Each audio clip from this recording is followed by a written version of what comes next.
Nicola Sturgeon's promise of a transformational NHS cash boost is less ambitious than Boris Johnson's health spending plans in England, a respected think tank has found. The Impartial Institute for Fiscal Studies also warned that her manifesto vow to invest £2.5 billion may not be enough to keep up with spiralling demand. Experts also questioned the First Minister's pre-election promise to freeze taxes as rivals claimed her pre-election bribes had been exposed. Ms. Sturgeon pledged to increase the frontline health budget by at least 20% over the next 5 years as part, full-scale remobilization, following the coronavirus pandemic. She boasted this represented a transformational increase, and an exceptional response to COVID pressures on the NHS.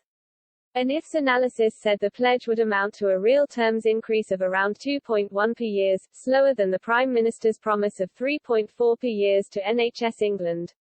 It also suggested more cash might be needed to keep pace with demographic and cost pressures that were already placing a strain on the NHS before COVID.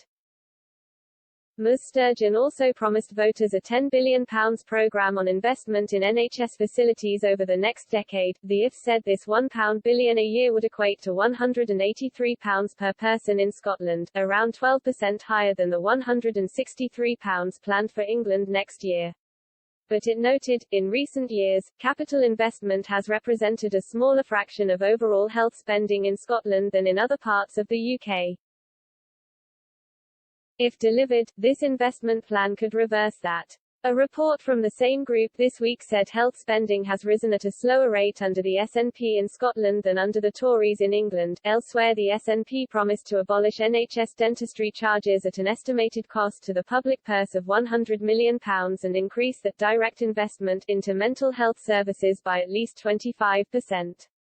There was a further £1 billion earmarked over the next Parliament to close the school attainment gap with the recruitment of 3,500 additional teachers and classroom assistants.